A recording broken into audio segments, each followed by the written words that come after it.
Stranger Things, for the second last season of Stranger Things, they have announced that season 5 will be the final season of the show. It's going to wrap up whenever season 5 comes out. And Netflix has decided to do this season a little bit differently, where they release the season into two halves. They did the first 7 episodes about a few weeks ago, and then decided to show the last 2 episodes tonight. Now, your head might be thinking, really, only 2 episodes? That's a little bit lame. 7 versus 2? What, just 90 minutes, 2 hours ish of a show? That's a little bit lame.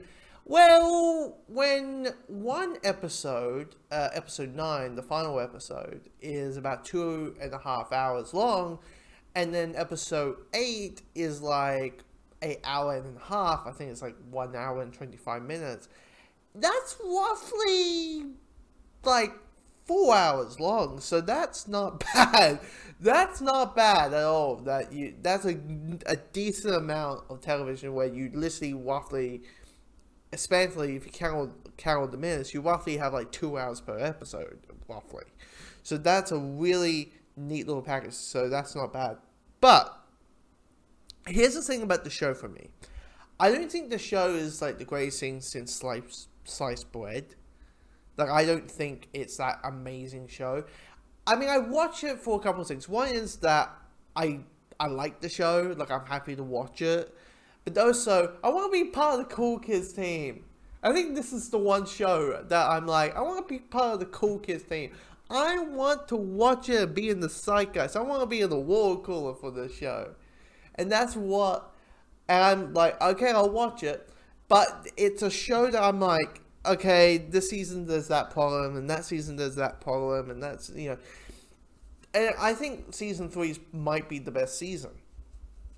Which I think is a little bit controversial, because I think a lot of people are like, season 2 is the greatest, or season 1 is the greatest. So season 3 I thought was a really strong season.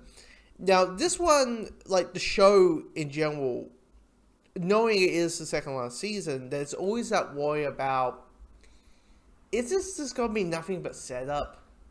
Is this going to be just like, here's your villain, this is their thing, or this is what they do, this is their motivation, here's the origin, this is the big threat that's going to happen in the last season.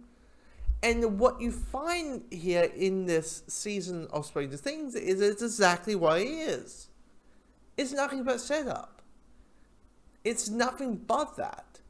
It's nothing but just slowly hogging along and dragging it out. Now, there are things about this season that I do like knowing that this season has multiple stories. There's gonna be situations where, like, okay, I care about this story more than that story, right? Like, all the stuff in Russia, I just felt like, why over here? Did Hopper really need to be alive? Do we really need... Like, it just feels like it's there just so we have a couple of characters. Like, the actors have stuff to do.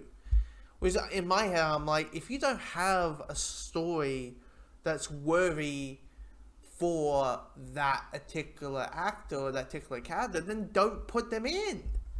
Don't put it in. Save them till the next season. And, you bring them back in for that next season. That's all you do, right? But all the stuff to do with Eleven, like, Eleven's storyline is probably the most interesting out of the bunch, because, she's the kind of is the main character of the show. She's the character that's full of tragic, and all she wants to do, mainly for most of the show, is just be a normal teenager. She's trying to relate with kids, people are waffling around her own age, and she's just unable to do so. Like, she has the Mean Girl experience.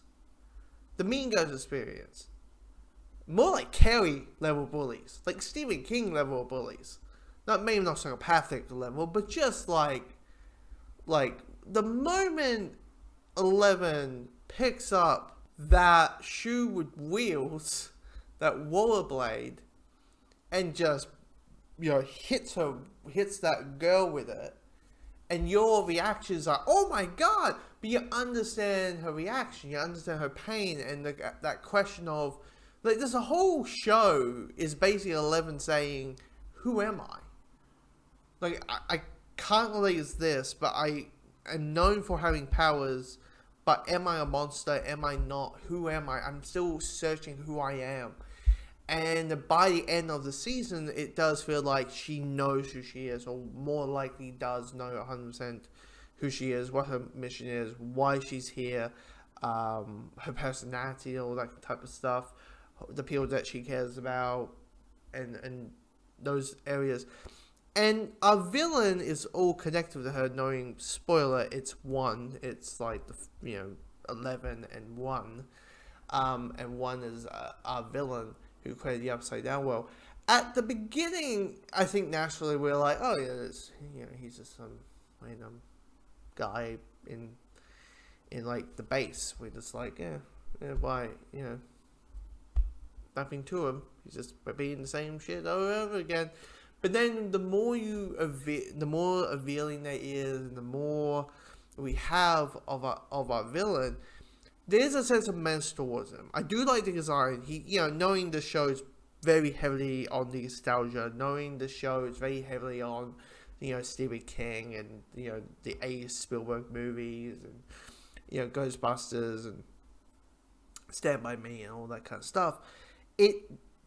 This villain is, Henry is basically a 80s style design for a villain, for a monster villain, and it works. There's a several threat, there's a several of tension towards him, even though, for the love of fuck, to quote The Incredibles, guess what he starts doing? He starts monologuing. Like, he literally monologues. Like, he's like every villain who ever monologues in the history of mankind are like, Jesus, dude, like, we get the point. Like, you don't, like, I get it. Like, you're planning to kill this person. You don't need to explain, like, that much detail about, I am going to suck your soul, but your friends will be there, but they will see the death of you, and you will not be there. And you're like, oh, for fuck's sake, dude. I think, there's a point where, like, even the people, there's a point where you might not be threatened by the person because you're like, dude, just fucking kill me. Like, if you're planning to kill me, just do it. Is your hand getting tired? Is your hand getting tired? Because it's over my face right fucking now.